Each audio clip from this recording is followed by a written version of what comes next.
കുശവൻ്റെ കയ്യിലെ കളിമണ്ണ്, the clay in the hand of the potter. കുശവൻ്റെ കയ്യിലെ കളിമണ്ണ് പോലെ എന്നെ പണിയണമെന്ന് നമ്മൾ പാട്ടുപാടും. കുശവൻ്റെ കയ്യിലെ കളിമണ്ണ്, കുശവൻ എങ്ങനെയാണ് ഈ കളിമണ്ണ് കൊണ്ട് പാത്രങ്ങളുണ്ടാക്കുന്നതെന്ന് കണ്ടവർക്ക് മാത്രമേ അതിനെക്കുറിച്ച് പറയാനൊക്കത്തുള്ളൂ.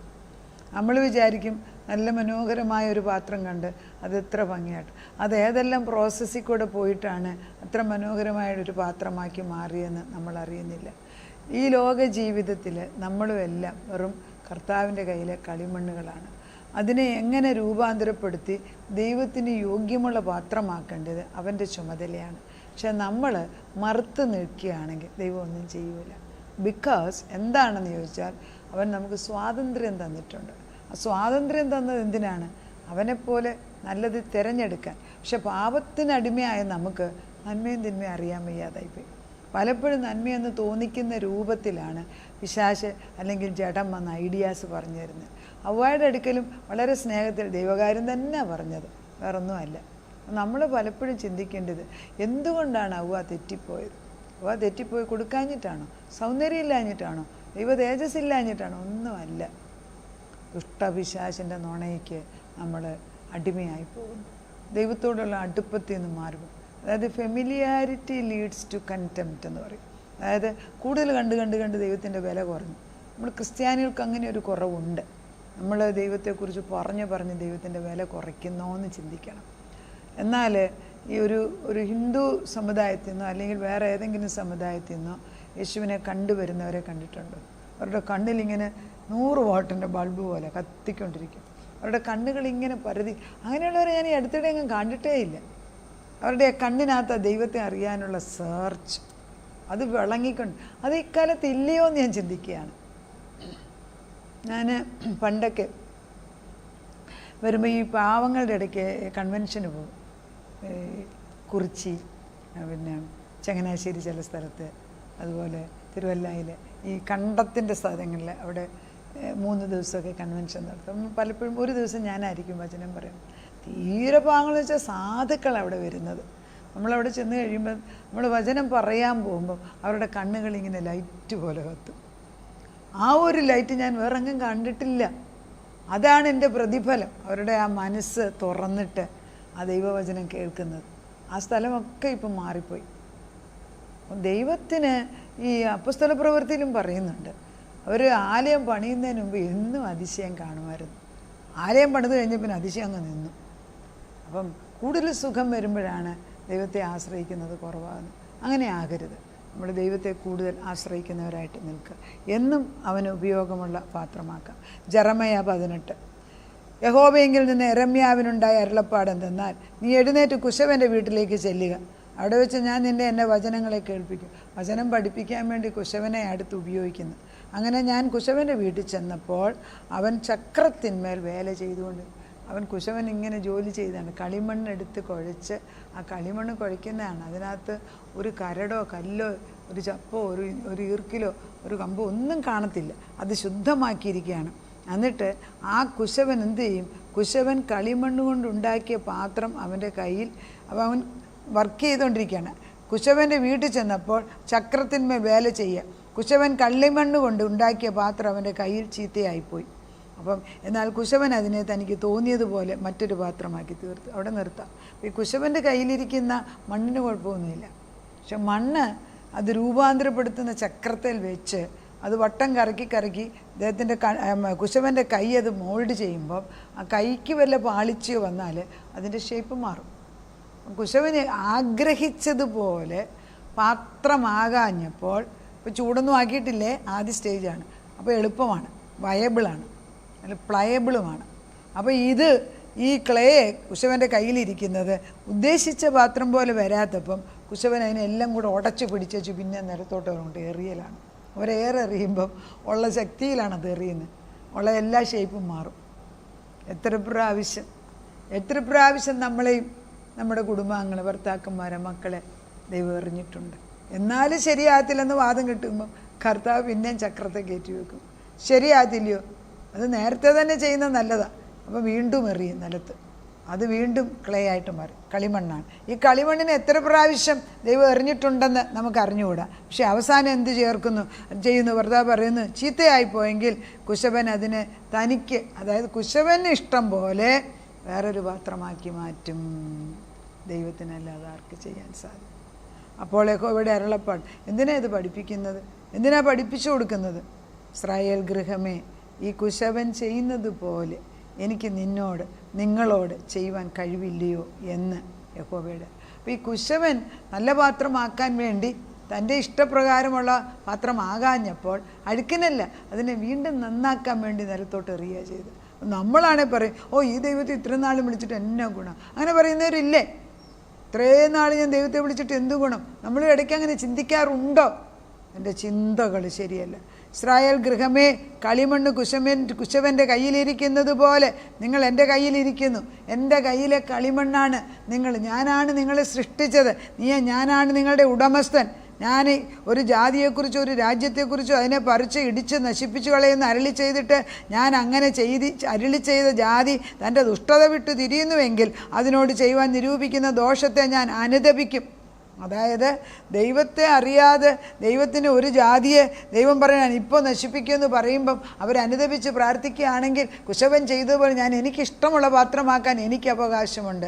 തിരിച്ചു പറഞ്ഞെങ്കിൽ നമ്മൾ ക്രിസ്തുവിൻ്റെ കയ്യിലിരിക്കുന്ന കുശവൻ്റെ പാത്രമായിട്ട് ദൈവത്തിന് യോഗ്യമായിട്ട് നമ്മളെ തന്നെ ഉപയോഗിക്കുന്നില്ല എങ്കിൽ കുശവൻ വീണ്ടും കളിമണ്ണ് മണ്ണിൽ താഴെ എറിയും. അത് എറിയണം, എന്നെങ്കിലേ കർത്താവിന് ഇഷ്ടമുള്ള പാത്രമാക്കി എടുക്കാനൊക്കത്തുള്ളൂ. പാത്രത്തെക്കുറിച്ച് പറയുമ്പം തന്നെ 2 തിമോത്തിക്കകത്ത് പറയുന്നുണ്ട്. 2 തിമോത്തി 2:20 ഇങ്ങനെയാണ് വായിക്കുന്നത്.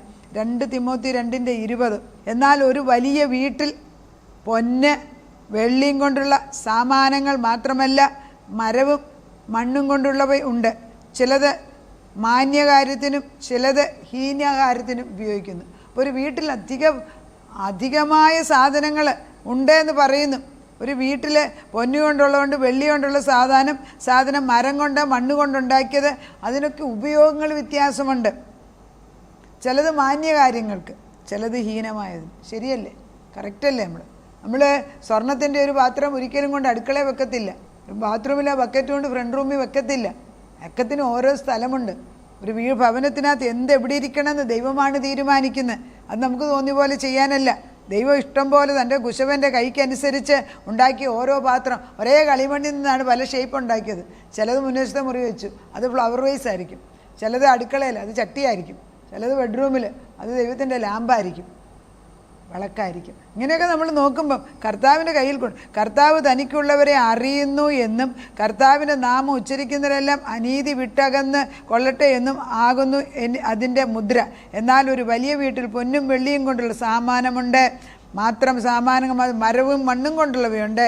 ചിലത് മാന്യത്തിന്, ചിലത് ഹീനം. ഇവയെ വിട്ടകന്ന് തന്നെത്താൻ വെടിപ്പാക്കുന്നവൻ വിശുദ്ധനും ഉടമസ്ഥനും ഉപയോഗവുമായി നല്ല വേലയ്ക്കൊക്കെയും ഒരുങ്ങിയിരിക്കുന്ന മാനപാത്രമായിരിക്കും. അപ്പം നമ്മുടെ കയ്യിലാണ് ഈ പാത്രം നന്മയ്ക്ക് വേണ്ടി ഉപയോഗിക്കാൻ ദൈവം നമ്മളെ ആഗ്രഹിക്കുകയാണ്. ഏറ്റവും വിശുദ്ധമായ പാത്രമാണെങ്കിൽ ഫ്രണ്ട് റൂമിൽ കൊണ്ടുവെക്കും. നമ്മൾ ഭക്ഷണം കഴിക്കുന്ന ശുദ്ധമുള്ള പാത്രമായിരിക്കും. ഇതൊക്കെ ദൈവമാണ്. നമ്മളാകണം അങ്ങനെ, ആ ലെവലിലാകണം. ദൈവം പറയുന്നു, എന്നിട്ട് പറയുന്നു, യൗവന മോഹങ്ങൾ, അതായത് ഹീനപാത്രം ആയിരുന്ന നിന്നെ കുശവൻ്റെ കയ്യിലെ പാത്രം പോലെ ആ കളിമണ്ണ് വീണ്ടും കുഴച്ചിട്ട് അത് വീണ്ടും അതിനെ മൃദുവാക്കി ആവശ്യത്തിന് അതിനെ രൂപാന്തരപ്പെടുത്ത വിധത്തിൽ വീണ്ടും ആ ചക്രത്തിൽ കയറ്റിവെച്ച് കുശവൻ ഇപ്പോൾ മനോഹരമായ പാത്രം ഉണ്ടാക്കണമെങ്കിൽ നമ്മൾ മിണ്ടാതിരുന്നത് സഹിക്കാൻ പഠിക്കണം. ഇട്ടെറിഞ്ഞ് ഓടുന്നവനെ എന്ത് നേടാൻ? ഒട്ടക്കളത്തിൽ ഓടിയേച്ച് പകുതിക്ക് വെച്ച് തിരിച്ചോടിയാൽ ലാസ്റ്റ് മൊമെൻറ്റ് തിരിച്ചോടിയാൽ എന്നാ ഗുണമാണ്? കർത്താവേ, കരുണ തോന്നണമേ. യൗവന മോഹങ്ങളെ വിട്ടോടി നീതിയും വിശ്വാസവും സ്നേഹവും ശുദ്ധ ഹൃദയത്തോടെ കർത്താവിനെ വിളിച്ചപേക്ഷിക്കുന്ന എല്ലാവരോടും സമാധാനവും ആചരിക്കാം. നമ്മുടെ യൗവന മോഹങ്ങളെ അതായത് ഈ ചെറുപ്രായത്തിൽ നമുക്ക് എന്തും ചെയ്യാം എന്നുള്ളൊരു ചിന്തയുണ്ടല്ലോ, അതെല്ലാവർക്കും പറ്റും. തലമുറയ്ക്ക് മുമ്പിൽ അത് പ്രാർത്ഥിച്ച് വേര് കെട്ടിയില്ലെങ്കിൽ, കൂട്ടായിട്ടുള്ള കൊടുത്തില്ല എങ്കിൽ ആരും സ്വയമേ നന്മ ചെയ്യുന്നവർ വളരെ കുറവാണ്. ചിലരുണ്ട്, അങ്ങനെയുള്ളവർക്ക് ഒരു ദൂഷ്യം ഞാൻ കണ്ടിട്ടുണ്ട്. അവർക്ക് അവരെ തന്നെ സൂക്ഷിക്കാൻ അറിയാം. അത് വളരെ നല്ലൊരു ദൈവകൃപയാണ്. പക്ഷേ അവർക്ക് മറ്റുള്ളവരുടെ വിഷമം മനസ്സിലാകത്തില്ല. കാരണം അവർക്ക് ഈ വിഷമം അറിയത്തില്ലല്ലോ. അതുകൊണ്ട് ഒരു കണക്ക് ഒത്തിരി വീഴുന്ന ഒരു കണക്ക് നല്ലത്. അമ്മ നമുക്ക് മറ്റുള്ളവരുടെ ഭാരം അറിയാൻ, അവരുടെ സ്വഭാവത്തിൻ്റെ ബലഹീനം, എന്തുകൊണ്ട് അവർ പാപത്തിലായിപ്പോയി, നമ്മൾ സഹതപിക്കുക, അവരോട് പ്രാർത്ഥിക്കുക, അവർക്ക് വേണ്ടി രാവും പോലെ അവരെ കുറ്റം പറയാതിരിക്കും. ഇതൊക്കെ ദൈവത്തിൻ്റെ ഇഷ്ടമുള്ള കാര്യം. ദൈവം നമുക്ക് സകലത്തിനും ബുദ്ധി തന്നിരിക്കുകയാണ്. നമ്മൾ ഓർക്കേണ്ടത്, കർത്താവ് ഒരു പ്രാവശ്യം ഇവിടെ ഈ 2 തിമോത്തിയിൽ കർത്താവ് 2 ഏകദേശം 8 പറയുന്നു, കർത്താവ് സകലത്തിലും നിനക്ക് ബുദ്ധി തന്നിട്ടുണ്ട്. ദാവീദിൻ്റെ സന്തതിയെ ജനിച്ചു മരിച്ചിട്ട് ഉയർത്തെഴുന്നേറ്റിരിക്കുന്ന യേശുക്രിസ്തുവിനെ ഓർത്തുകൊള്ളുക, അതാകുന്നു നിൻ്റെ സുവിശേഷം. നമ്മൾ ദൈവമാണ് എൻ്റെ ഉടയവനെന്നും അവനാണ് എൻ്റെ കുശവനെന്നും അവൻ്റെ കയ്യിലാണ് കളിമണ്ണാകുന്ന പാത്രം ഞാനും എൻ്റെ കുടുംബവും എൻ്റെ മക്കളും ഇരിക്കുന്നുവെന്നും എനിക്ക് ഉറപ്പില്ലെങ്കിൽ വീണ്ടും വായിച്ച് ഉറപ്പിക്കണം. ഇത് മറക്കാനൊക്കത്തില്ല. കർത്താവേ, നിൻ്റെ മുമ്പിൽ ഞങ്ങൾ കളിമണ്ണ് മാത്രമാണ്. ഈ കളിമണ്ണിനെ നിനക്ക് രൂപാന്തരപ്പെടുത്താൻ ഒക്കും. രാജാവിൻ്റെ ഹൃദയം നീർത്തോട് കണക്കെ എങ്ങോട്ട് ഒഴുകണമെന്ന് തീരുമാനിക്കുന്നവൻ നീയാണ്. സദൃശവാക്യം 21:1. അപ്പോൾ നമ്മൾ പറയുക, കർത്താവേ നീ ഇത് സംഭവിപ്പിക്കും, നീ ഇത് ചെയ്തു തന്നേ ഒക്കത്തുള്ളൂ, ചെയ്തു തരാതിരിക്കാൻ ഒക്കത്തില്ല. നമ്മളെ ദൈവം ശക്തീകരിക്കുന്ന ദൈവം. കുശവൻ്റെ കയ്യിലെ പാത്രമായിട്ട് മാറ്റട്ടെ ദൈവം. തനിക്ക് യോഗ്യമുള്ള മാനപാത്രമാക്കി ഇന്നു മുതൽ നമ്മളെ ആക്കിയിരിക്കുന്നു. നമ്മുടെ തലമുറകളെ കഴുകി ശുദ്ധീകരിച്ച് വെടിപ്പാക്കി അലക്കി കർത്താവിന് യോഗ്യമുള്ള വസ്ത്രങ്ങളാക്കി മാറ്റിയിരിക്കുന്നു. ഇവിടെ പാത്രങ്ങളാക്കി എല്ലാം ദൈവം തന്നെ ചെയ്യും. The author and finisher of our faith. വിശ്വാസത്തിൻ്റെ നായകനും പൂർത്തീകരിക്കുന്നതിന് യേശു നമ്മുടെ മുമ്പിൽ വന്ന് നിൽക്കുന്നു. നമുക്ക് പ്രാർത്ഥിക്കാം. നാഥ, കുശവൻ്റെ കയ്യിലെ കളിമണ്ണിന് തിരിച്ചു ചോദിക്കാൻ അവകാശമില്ല. പക്ഷെ ഞങ്ങളെല്ലാം ചോദിക്കാറിയാം. എന്നാലും നീ ക്ഷമയോടെ കേൾക്കുന്നുണ്ട്. അതിന് ഞങ്ങൾ നന്ദി പറയുന്നു. ക്ഷമ ചോദിച്ചുകൊണ്ട് ഞങ്ങൾ കടന്നു താവേ ഹീനപാത്രമായി കഴിയുന്നത് വളരെ പ്രയാസമെപ്പോഴും ഞങ്ങളെ മാനപാത്രമാക്കണം. ഞങ്ങളുടെ തലമുറകളെ നിൻ്റെ വചനം കൊണ്ട് കഴുകണം. വചനമാകുന്ന ജലസ്നാനം കൊണ്ട് കഴുകി നീയാകുന്ന മുന്തിരിവള്ളിയാക്കി ഞങ്ങളുടെ കുഞ്ഞുങ്ങളെ ക്രാഫ്റ്റ് ചെയ്ത് വെക്കണം, ചേർത്ത് കെട്ടിവെക്കണം. അപ്പച്ച എല്ലാം നല്ല ഫലം കായ്ക്കാൻ ചെത്തി വെടിപ്പാക്കി ഫലം കായ്ക്കുന്ന മുന്തിരികൾ ഒന്നും കൂടെ വെടിപ്പാക്കി ചെത്തിയാൽ കൂടുതൽ ഫലം കായ്ക്കും. അത് നീ ചെയ്തു തരണം നാഥൻ. അത് ചെയ്യുന്നതിനാൽ സ്തോത്രം. നാഥൻ, നിൻ്റെ കയ്യിലേക്ക് മക്കളെ ഏൽപ്പിക്കുകയാണ്, നമ്മുടെ കുടുംബാംഗങ്ങളെ ഏൽപ്പിക്കുക, ഞങ്ങളുടെ ആവശ്യങ്ങളെ ഏൽപ്പിക്കുക, രോഗികളെ ഏൽപ്പിക്കുകയാണ്, ഞങ്ങളുടെ സമൂഹത്തിനെ ഏൽപ്പിക്കുന്നു, ചുറ്റുപാടുകളുടെ ആവശ്യങ്ങളെ ഏൽപ്പിക്കുന്നു, യുദ്ധത്തിൻ്റെ കാര്യം ഏൽപ്പിക്കുന്നു. ഒക്കത്തിന് നിനക്ക് ഉത്തരവുണ്ട്. പക്ഷേ ഒന്നും കണ്ടില്ല എന്ന് പറഞ്ഞതുപോലെ ഇരിക്കത്തില്ലല്ലോ. പെറ്റീഷൻ ഞങ്ങൾ അയക്കുന്ന ഓരോ പ്രാർത്ഥനകൾ സ്വർഗത്തിലെത്തുമ്പോൾ ഉടനടി അതിന്മേൽ അഭിഷൻ കർത്തൃത്വം നടത്തും. തക്ക സമയത്ത് അതിന് ഉത്തരവും തരും. വിശ്വസിച്ച് ഏറ്റെടുക്കാനും ഹീനപാത്രമായി നിൽക്കുന്ന അനേക മക്കളെ എൻ്റെ കർത്താവ് തന്നെ വന്ന് കുശവൻ്റെ കയ്യിലെ കളിമണ്ണ് പോലെ വീണ്ടും താഴോട്ടിട്ട് ഉടച്ചിട്ട് മാനപാത്രമാക്കി രൂപാന്തരപ്പെടുത്തി തീക്കകത്ത് വെച്ച് കർത്താവ് അത് ചൂടയിലിട്ട് പൊക്കിയെടുത്തുകൊണ്ട് നല്ല കളറുള്ള മനോഹരമായ കട്ടിയുള്ള ഉറപ്പുള്ള പാത്രമാക്കി നിനക്ക് ഉപയോഗിക്കാവുന്ന പാത്രമാക്കി തീർത്ത് മാനപാത്രമാക്കി തീർത്തതിന് നന്ദി പറയുന്നു. അത് ചെയ്തതിന് എന്നും ഞങ്ങൾ നിന്നെ സ്തുതിക്കുന്നു. പ്രാർത്ഥന കേട്ട് ഉത്തരം തന്ന ദൈവത്തിന് നന്ദി. യേശുക്രിസ്തുവിൻ്റെ പൊന്നുനാമത്തിൽ തന്നെ ആമേൻ.